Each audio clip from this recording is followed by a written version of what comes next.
Good evening, everyone. On behalf of our program work group and the Chapter Wellbeing Committee, I welcome you. Happy to see all of you joining us this evening. ACP for a long time has felt that an important area of focus for physician well-being and professional satisfaction is the clinical environment in which we work. So, given that, tonight's program, looking at opportunities for organizational well-being, is very timely and very important. So I'll begin by introducing our facilitator for this evening, who asked me to be brief, so I will be brief. Thank you. Dr. Maria Maldonado completed her clinical training in primary care internal medicine at New York Presbyterian Hospital Cornell Medical Center. She's board certified in internal medicine and also a diplomat of the American Board of Obesity Medicine. She's been committed to medical education for her entire career, and her research interests were devoted to patient-centered communication and care. She is also a certified health and wellness coach and is passionate about partnering with people in their journey toward their desired lifestyle and health goals. So with that, I will turn it over to Dr. Maldonado. Maria, take it away. Thank you so much. And welcome to everybody. We're so happy that you're here. And I just want to briefly mention what the objectives of tonight's panel event is going to be. We hope that all of you, by the end of our session tonight, will be able to identify strategies for implementing well-being in your particular organization, and to be able to name resources and identify potential collaborators to assist in this well-being journey. So we're really fortunate tonight to be joined by three distinguished experts in this world of well-being. And I'm going to just briefly introduce them by name, and then I'm going to ask them to give a personal introduction of their particular institution, and really very interested to hear how you got involved in this work and what your role is in your institution. So we have with us this evening Dr. Lauren Peccoralo, Dr. Caroline Gomez-DiCesare, and Dr. Jacqueline Moline. So thank you so much for agreeing to be with all of us this evening, and we really look forward to learning from just your experiences. So why don't we start off with Dr. Lauren Peccoralo? Why don't you tell us about your role and the institution that you come from? You're from Sinai, and what drew you to this work? Sure. Thank you so much, Maria, and thank you all for having me this evening. I am Lauren Peccoralo, obviously, and my official title is the Senior Associate Dean for Faculty Wellbeing and Development. What that means is I work in the Office of Wellbeing and Resilience, and my charge is to help improve the well-being of our faculty.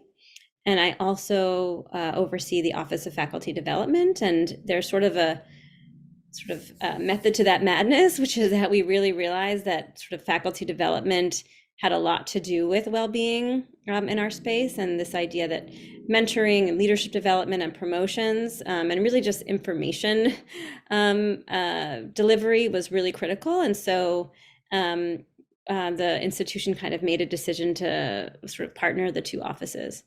I first became really interested in this work back in 2016. Before that, I actually did and continued to do a lot of work in integrating mental health and primary care. I'm a primary care physician. And what came to sort of be is this sort of stress and anxiety and mental health issues among my colleagues in the Department of General Internal Medicine, in the Division of General Internal Medicine, just a lot to do with changes that were happening in the residency program and in the clinic. And so at that time in 2016, I helped to create a small well-being committee within our division as kind of a pilot program. And I just kind of like was in the right place at the right time with the right people. And I applied for a grant and got a grant from the Physicians Association, I'm forgetting what it's called exactly, but the Physicians Foundation to expand our program. And so I did that into a few other divisions. And really, like a year or two after that, John Ripp was named Chief Wellness Officer at our hospital and our institution. And so he called on me to help him build the office and to work at the level of the faculty. And so I really tried to recreate that sort of faculty well-being champion and committee program at the level of the institution. So I'll stop there, and I'll revisit all that stuff later on with other questions. Thank you, Lauren.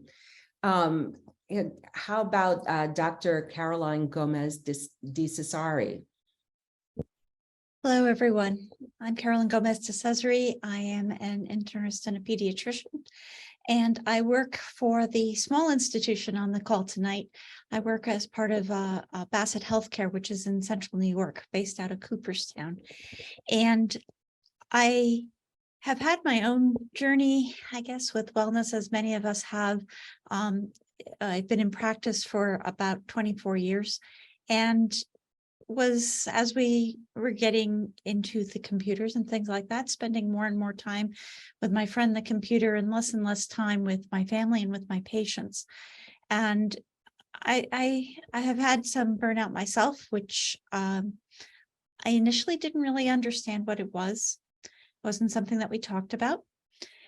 In 2016, Bassett was interested in exploring it, and it gave me an opportunity to start to look into well-being and to look at burnout and to understand better what it was, and in doing so, being able to bring some well-being programs to the Bassett Healthcare Network. So I'll stop there, and again, we'll answer some more questions as we go along. Thank you. Dr. Jackie Moline. Hi, everyone. I'm Dr. Jackie Moline, and I am an occupational medicine specialist and also an internist, but I primarily see patients with occupational health issues. And in occupational medicine, burnout has been an issue across the board for decades. It's been studied in many different industries. And then, I started noting in the literature that there was more and more about the healthcare sector. So when the Board of Governors at Northwell Health, which is our physicians group, we are a physician group of about 4,000 doctors or so, decided to establish a physician wellness, which we renamed Wellbeing Committee. I served as the inaugural chair and remain the chair of the Physician Wellbeing Program.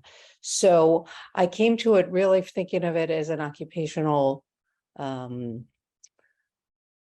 condition per se, and how do we improve the health of our workforce in general, looking at one specific group, although I am interested in burnout throughout our institution. So we collaborate with the different organizational groups within the institution, both the employee wellness and the residency. There's a residency and training wellness committee. And recently we've established the Center for Traumatic Stress Recovery and Resilience, and we're working very closely with them in developing programs that closely align and can work to decrease stress and provide some meaningful data and look to see what interventions may be of value within our community and across the community, not just the physicians, but across all the healthcare workers at Northwell. Thank you. That's great. So I think all of us would be really interested in learning about, maybe 1 to 2 of your most significant initiatives that you've established at your respective institutions. And I know you've begun to talk about some of those initiatives. So maybe give us, a couple of those initiatives. And in particular, maybe give us the practical steps along the way that you needed to take in order to get those projects, those initiatives off the ground. And why don't we start with you again, Lauren? Sure. So one of the very first things that I did when I joined the office in 2018 was John Ripp and I met with all of the chairs of all of the departments in the entire system. And what we asked them to do was to, first of all, join us in this journey for physician well-being, and sort of kind of gave them the reasons why this is really important, right? This is, first of all, a moral imperative, right? We don't want our doctors to be burnt out.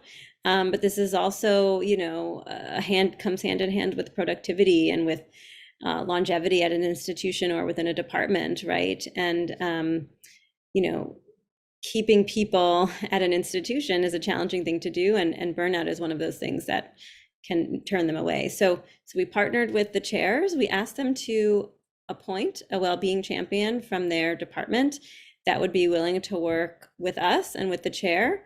The main charge of that individual was to gather data. We also provided data because we did a survey, and we've done that every other year.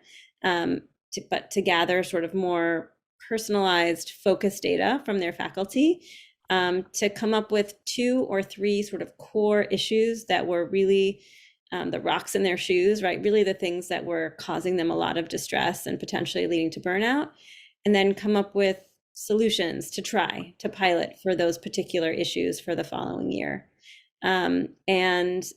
We've been doing that same process now for 4 years. I think there are some champions and chairs who are very, very committed and devoted to this work and have made a lot of changes within their programming. Every year we do new surveys and new focus groups, and we kind of rethink, our strategies. So that's one thing that we've been doing and continue to do. There are many challenges to those, which I can talk about later. The other big program that we've created is a leadership development program. So in our first survey, one of the strongest desires was to have leadership development training. And one of the things that we saw, and we see this sort of across the board and pretty much any study you look at that measures leadership against burnout, is when you rate your leader high, you are far less likely to be burnt out and far more likely to be professionally satisfied. And the opposite is true as well, right? So we felt like there's a pretty strong reason to develop our faculty into strong, highly qualified communicators that think about the well-being in an active way when they're communicating to their teams. And so we've created this leadership curriculum. We have 4 sessions right now, and we have about 10 ideas for additional sessions that we want to add, but our core sessions right now are appreciation and recognition, coaching for growth, providing feedback and having challenging conversations, and psychological safety. And so those are sort of our core. We plan to add things like managing microaggressions.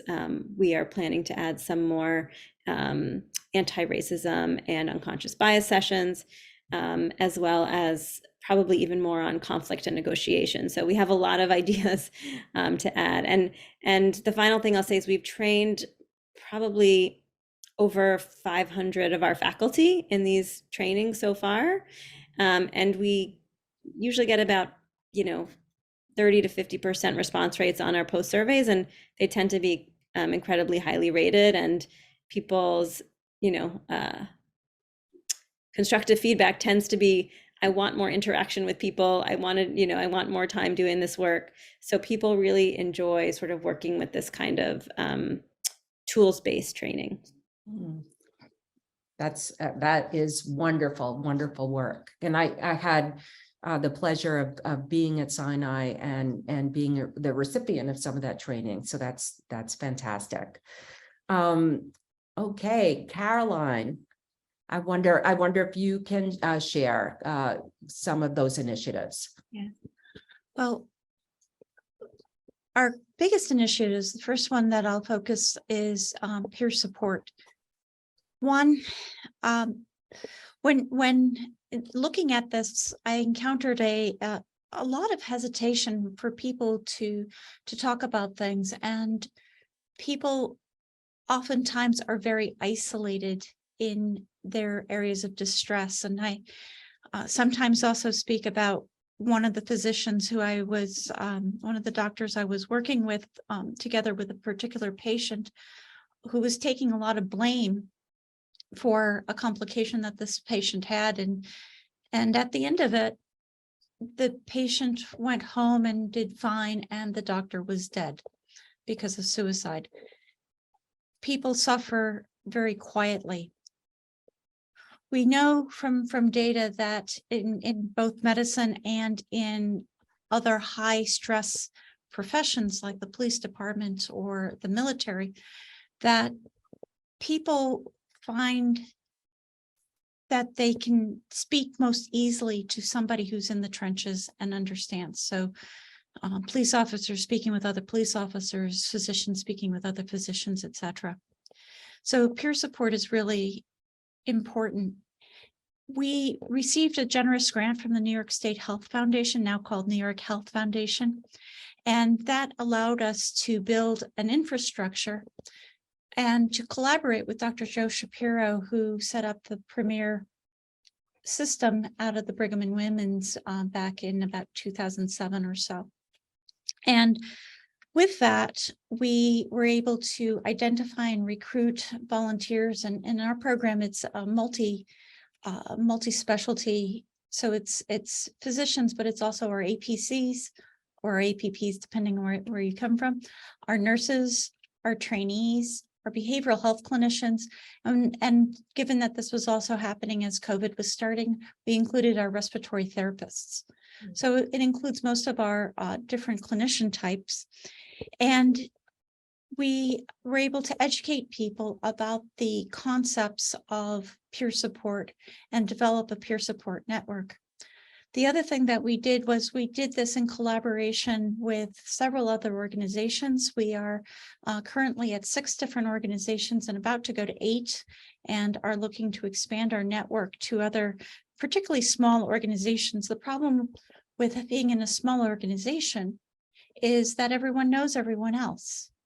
So if somebody needs peer support, it's difficult within a small organization because you get matched up with somebody who you know. So by collaborating with multiple organizations, we're able to add a level of anonymity by matching a physician from our organization with a physician from, say, upstate, or a nurse from, say, Mohawk Valley Health Systems with a nurse from Bassett.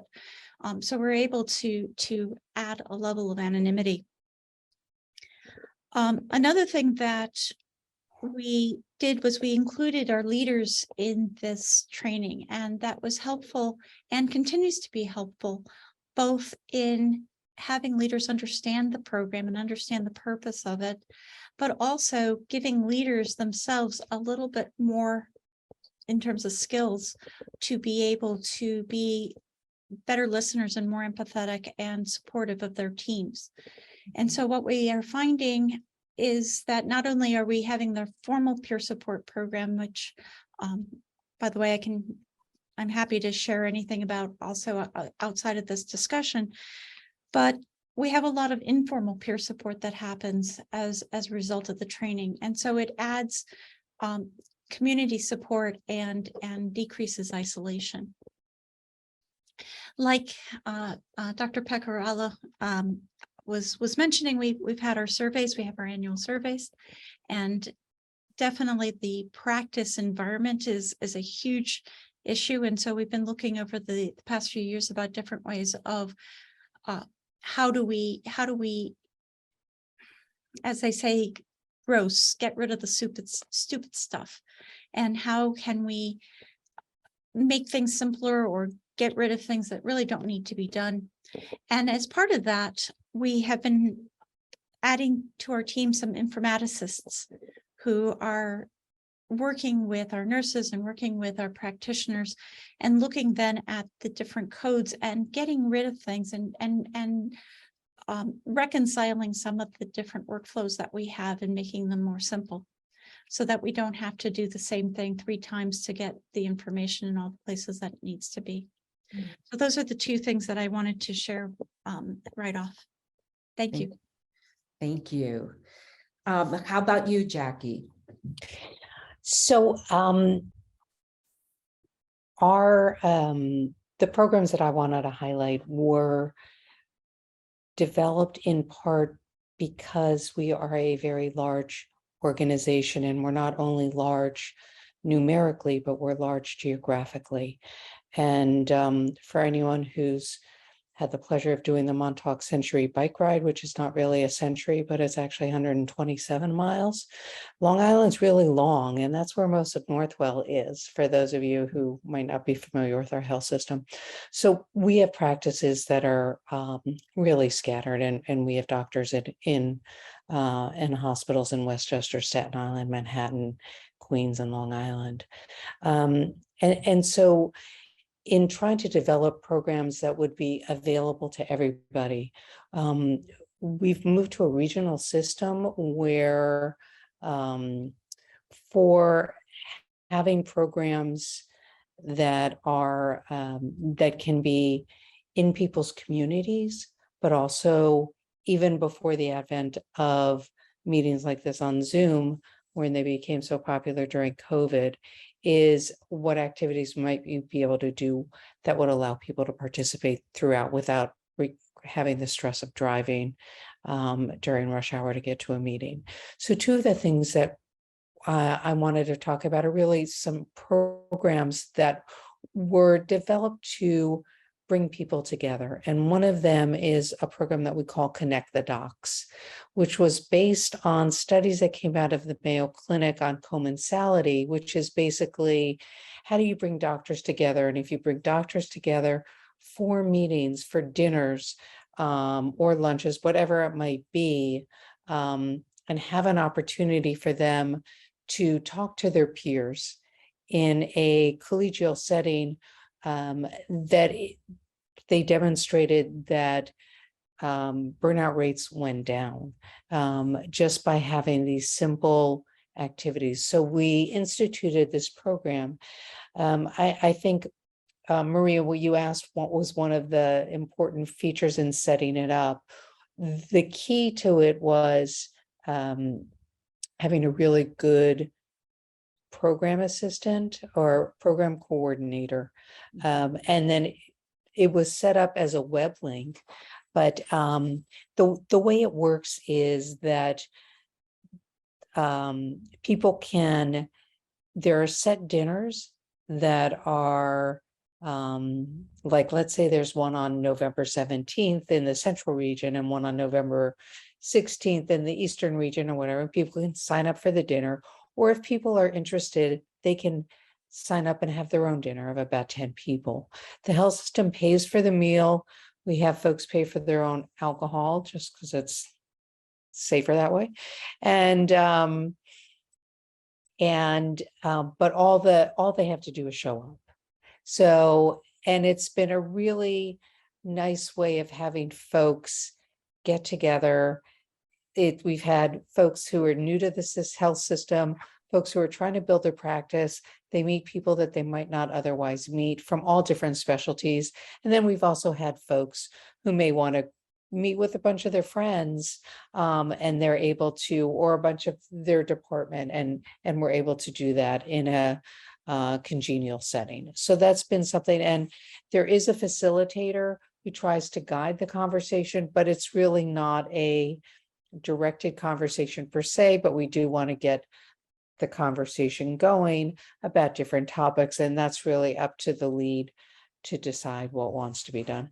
The other program that we started is something called RxPad, which is basically physician affinity diversions, we call it, which is, and this started during COVID, where, so it's all web-based now. It's all done via Zoom.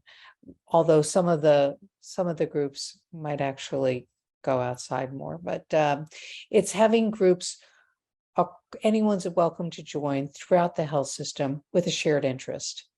And we have groups that we have a couple of book clubs, we have cooking clubs, so people share recipes, they will have a cooking class together. We have wine tasting, there's I think a whiskey tasting. Of course, my spam phone goes off the one time I'm talking. So pardon me one. And then good, they went away. What else do we have? We have a gardening club. We have a photography club, and people really share their passions. And it's really been another way for people to connect.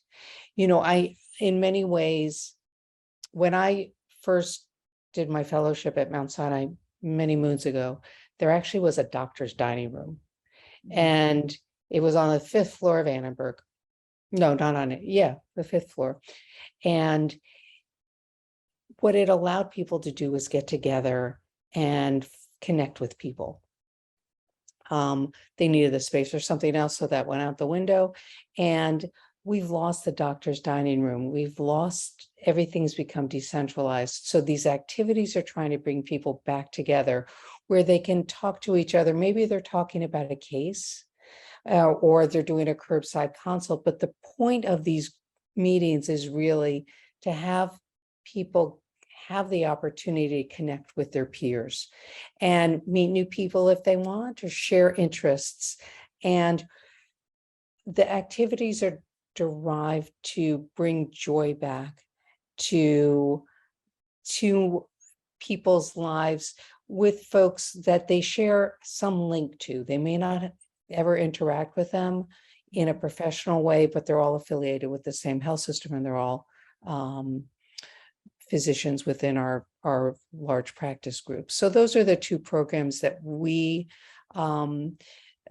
that I just wanted to highlight. We're also beginning a program that's just getting underway now among the physicians, which is working with our Center for Traumatic Stress Recovery and Resilience, which is called Stress First Aid, which has been rolled out throughout the hospital and is going to be rolled out more widely. But we're working to get doctors trained so that people can recognize stress levels so that they can intervene, which also both for themselves, but also for their other team members. Thank you. So many wonderful initiatives and undertakings, and I love, the way that you're sort of giving us the granular details about how you might go about doing something like this. And I like this idea of doing an internal meetup, right? Like that's what that kind of sounds like. So what would you say have been the low-hanging fruit in all of this, like the easy wins, right? Caroline, what would you say about that? I guess the first thing I usually think about the low-hanging fruit is as Dan echoed, the gross stuff, the getting rid of the stupid stuff, and how can we simplify things? How can we engage patients in different ways? For example, having patients do things on surveys before they come in, so that it helps with focusing our nursing time on what's the immediate need, instead of asking the 50,000 questions that we have to ask. Yes, I absolutely, Dan, so true. So trying to take a step back and realize, what are we doing that we really don't need to be doing? And those are things that each of us can also take responsibility and have some autonomy ourselves to be empowered to make those kinds of suggestions and changes. And so that's one of the major things that we have done at our organization through huddles and whatnot to empower the frontline people to say, hey, this really doesn't make sense. Can we take a look at it and make it better? So that's a low-hanging, low-cost kind of thing that can sometimes have some pretty big implications, especially when you're doing something that has wonderful efficiencies for other people. Another example, especially when we are working with our younger practitioners, having order sets, for example, that outline in the order set what's needed or what the criteria are, or something of that nature. That's very easy for people to see and then be able to select the appropriate thing for that order set, and rather than having to look in 3 different places. So things of those natures. Keep it simple. Yeah, keep it simple. What would you say to that, Lauren? So I totally agree with you, Caroline, like whatever can be done within the electronic health record to keep things as easy for people and as, minimizing the amount of inputs. But the other thing that comes to mind, particularly that we've worked on, is really just information sharing. So I think, one of the biggest challenges is there's like kind of a problem of both over and under communicating at the same time, where we're just like constantly bombarding people with like lots of information that they probably don't need, but also sometimes under communicating the things that are really potentially helpful to folks. And so with the Office of Faculty Development, one of the items that we've had a lot of success with is just bringing the information about promotions to our faculty in a very easy way for them to access. So we've basically been doing 3 sessions annually, one with our APT appointments and promotions leaders. Well, they will do a panel with any updates and the sort of process around promotions. And then we'll have 2 CV workshops that really focus on sort of what are the core elements of the CV that are important based on your track. And so we've been doing that for both, people being promoted to associate professor and people being promoted to full professor. And those are our probably most highly attended sessions, because it really feels very personal and people feel like they're able to get the information that they need. Yeah, transparency, right? It's so important. So important. That's great. And Jackie, what would you say have been the easy wins for you? So I think one thing that I can think of, and I see it, the director of our employee wellness is actually on, Pat Flynn, is really thinking about how we can partner together and not just be siloed and say the doctors have this and the employees have that, because we're all technically employees, and really think about having programs that are both specific to the doctors, like the Connect the Docs, so that they have an opportunity to meet, or the RX pad, but also open up the whole breadth of all the other activities and opportunities. And one of the other things, in terms of information sharing, which isn't related to the programs I talked about so much, was we do have a newsletter that is monthly, because people are bombarded with, thank goodness the election is over, because now my emails have gone down only a slight bit, but they've gone down. But people get too many emails, so we don't want to bombard them with too many things. But at least if they get a brief newsletter, they can look at things and it can tell them about new initiatives, rather than having a specific email. And then they might be on the lookout and saying, okay, maybe I'll actually look at this one. So that's one thing that we have just implemented, and really is making sure that the resources that are available, the behavioral health resources, we have a dedicated line for physicians if they do need mental health resources, for them to call, to make sure that's readily accessible at various places on the website. I think those are very valuable for folks that you're always saying, I know that somewhere, where is it? But to make it as easy as possible for people to find, and just reiterate that again and again. We do have a intranet page for the Wellbeing Committee for people to get more resources and try to update that with various topics. I think those are some of the easier, the lower hanging fruit in terms of what you can do to start if you don't have a lot of resources. And you know, just facilitating having the RX pad is, I think, a lot.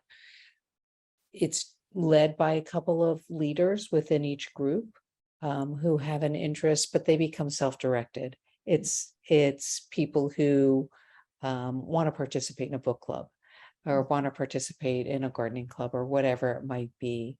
The Connect the Docs, as I said, there you need a little more infrastructure, so that's a little more challenging to set up, and you need to have some resources behind it. Thank you. Such great ideas. And so the flip side of that is, you know, what are the challenges? You know, what are the future directions you think are important? And Jackie, why don't you just continue and we'll work back. Sure. Yeah. You know, I think one of the challenges always is to make sure that you reach people and you get new folks and get people involved or just have them come once. Maybe that may be enough, and just to let them know that it's there. But to try to reach as broad an audience as possible. And even if people don't participate, to know that they can participate is sometimes as important, to know that there are these resources for them if they need it, whether it be peer support or whether it be other training. So I think that's one of the challenges, which is to always make sure that we're trying to be as relevant as possible. And identify new programs, and we are moving to partner with MISNI for peer-to-peer coaching, and we're expanding the stress first aid training. We've had all our medical directors trained. We're working to get the department chairs trained. We're working to get dyads of practice managers and lead physicians in many of our ambulatory practices trained, so that it can diffuse among both all the doctors and the staff.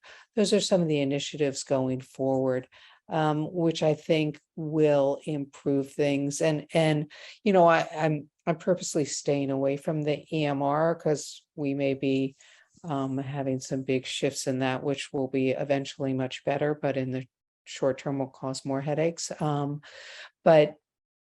that's always a point of contention. And it's really, how do we work within a system? As systematic change is the critical way to really improve the health overall. But while we're waiting for some of those things to be truly activated, how can we nip at the corners and make things better for everyone, and give them opportunities to connect and to also look and see what is working and what isn't, and make sure that people want these activities to be continued. Yeah, thank you. Lauren, what would you say are maybe the biggest challenge, and what directions might you be moving in? Well, the challenge that comes to mind right now is I think staffing, right? Because a lot of all of the things we want to do depend on the support staff that, I mean, we don't even have what we used to have, let alone adding additional support staff that we need. So I think, you know, what we're up against is sort of constantly saying, you know, yes, that's such a great idea, but we don't have the staff to make that happen yet. And I think that can be really frustrating for everyone involved.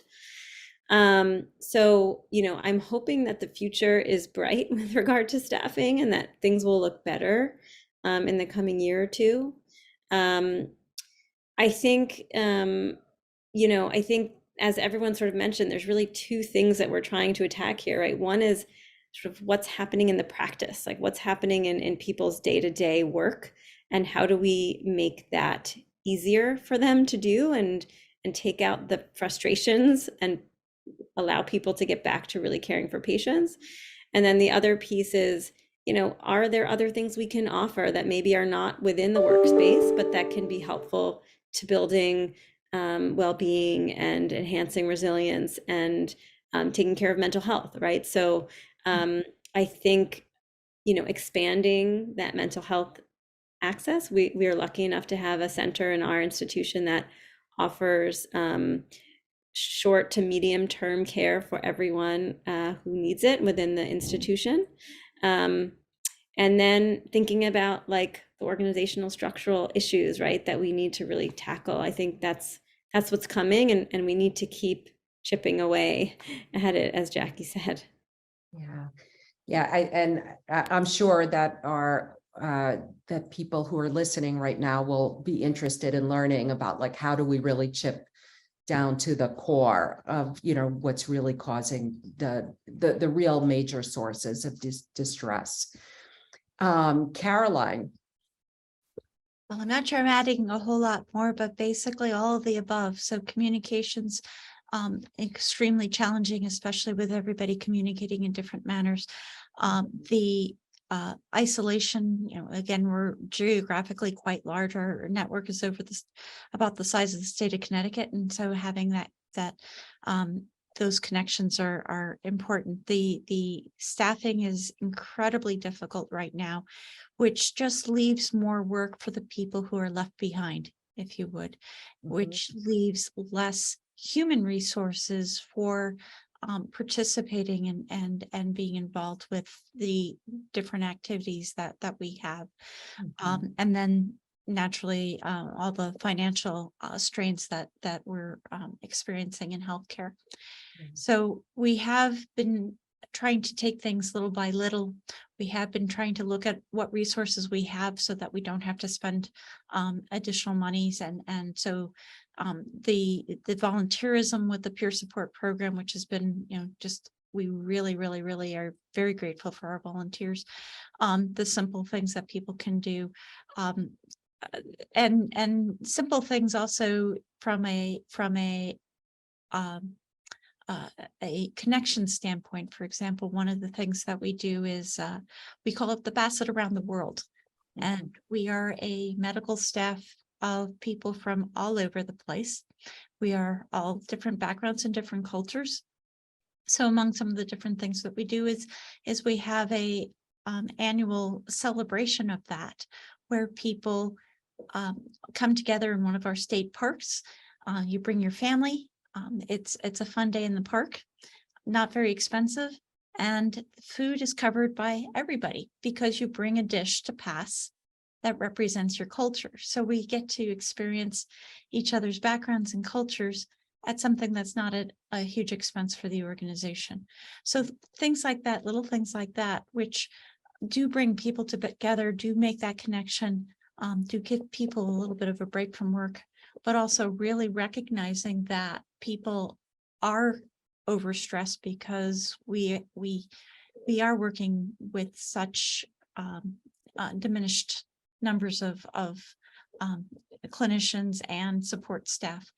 So how can we make things as efficient as possible for people? Thank you. Thanks. So I'm going to ask maybe it's an easy question or hard question, but it's going to be just a very quick answer because I also want to make sure that we have time for, you know, comments and questions from the people who are here tonight. So despite the size of your organization, what would you say is the absolute must-have to promote well-being in your organization? Very quick. What would you say, Caroline? Mechanisms for conversation. Okay. And having that conversation be passed around. And using whatever data that we have, for example, from our well-being surveys to help promote those conversations so that people see the importance of them. So Mhm. conversation. Conversations. Great. Lauren. So adding to that, I would say frictionless resources, right? So making it really easy for people to access either peer support or mental health support or, well-being support, like making it, front and center so people can find things. Okay, great. Jackie. I think it's, in addition to those two great suggestions, I think it's really critical to make sure you have buy-in from everybody and to understand the importance of this from the C-suite down to the practice managers to the the unit clerks and all the support staff.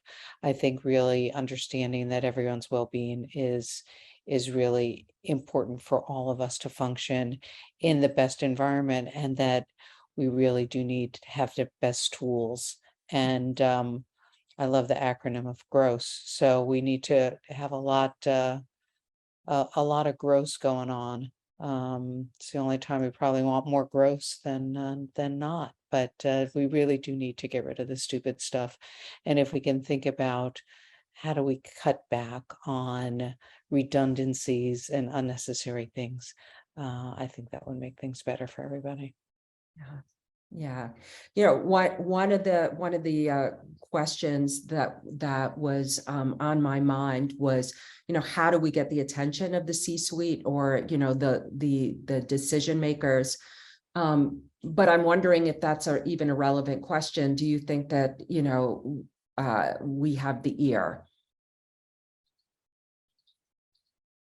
I think they're under a rock if they're not aware of the importance and more importantly, the financial implications. Mhm. Because if the average cost of replacing a physician who leaves due to burnout is over $1 million, that's what speaks. So I think they're all aware of it. It's just a question of how willing they are to allow there to be programs that are going to work for their organization. Mhm. Thank you. Thank you to all of you, to all of our panel members. And I do want to make sure that we have time for questions.